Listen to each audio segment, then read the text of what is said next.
love seeing Pritchard execute the Tatum on the short roll actions. One of the bread and butter plays of the Celtics offense. Maybe a little look into the future of the Celtics offense where Pritchard probably is more involved. Tatum knows exactly where the ball's going before he even catches it. Yes, look, in theory, maybe Nickeil Alexander-Walker shouldn't have rotated to Tillman, but in the moment when you see a player on the wing completely wide open to make that decision to just like not close out, I can see why he makes that decision. And Tillman could probably have driven that, made another pass. Wolves are going to be in rotation either way. Tillman swings it. Really nice pump and go from PP. Hauser knocks it down.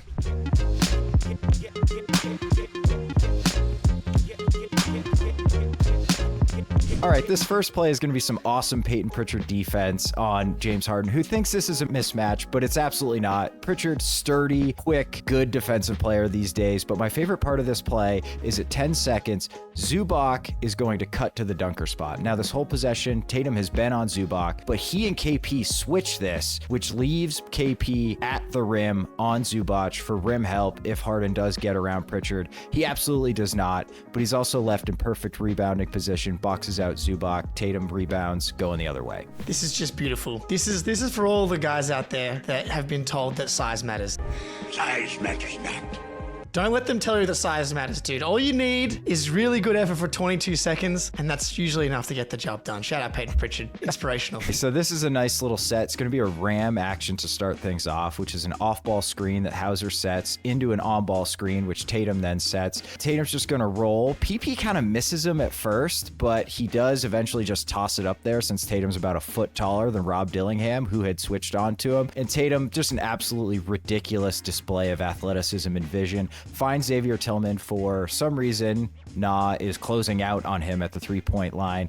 Tilly makes the right read, swing, wide open three, bang. Yeah, love seeing Pritchard execute the Tatum on the short roll actions. One of the bread and butter plays of the Celtics offense. Maybe a little look into the future of the Celtics offense where Pritchard probably is more involved. Tatum knows exactly where the ball's going before he even catches it. Yes, look, in theory, maybe Nickeil Alexander-Walker shouldn't have rotated to Tillman, but in the moment when you see a player on the wing completely wide open to make that decision to just like not close out, I can see why he makes that decision. And Tillman could probably have driven that, made another pass. Wolves are going to be in rotation either way. Tillman swings it. Really nice pump and go from PP. Hauser knocks it down. The old pump and go. Pump and go, baby. On this play, we're going to have a Tatum isolation, but props to Spider-Man pointing meme Sam Hauser, a.k.a. Sam Merrill, who does like a really good job standing Tatum up. But I think this play highlights the maturity, unselfishness of Jason Tatum. Zero doubt in my mind, 2 years ago, he takes a bullshit mid-range jumper that he misses, but instead, it's a sweet little fake shot pass, and JB splashes it for three.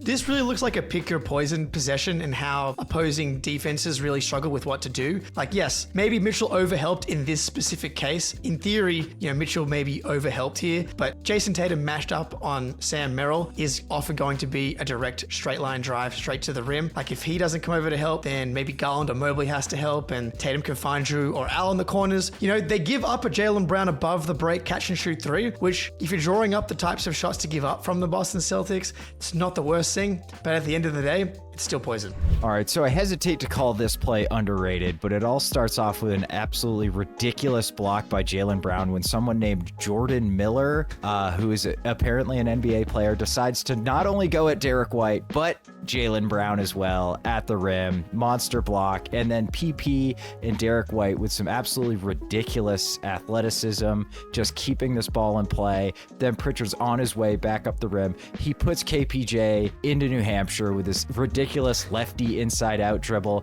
and then he tosses it up to Kristaps Porzingis, who, respecting the game, respecting it as Naismith intended, does not dunk. He places it in gently, not to injure the peach basket.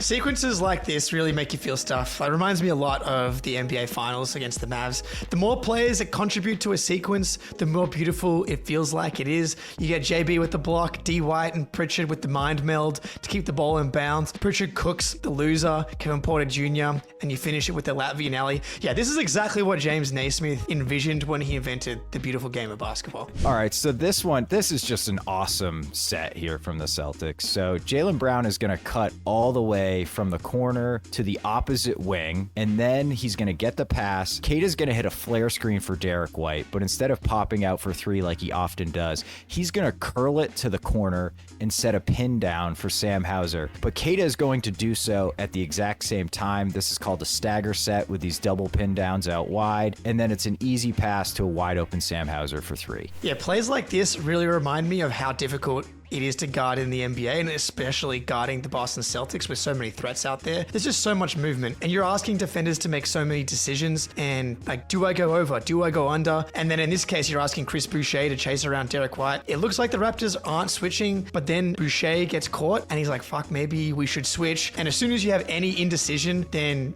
like Dick gets caught behind the play, and as soon as Dick's behind the play, it's over.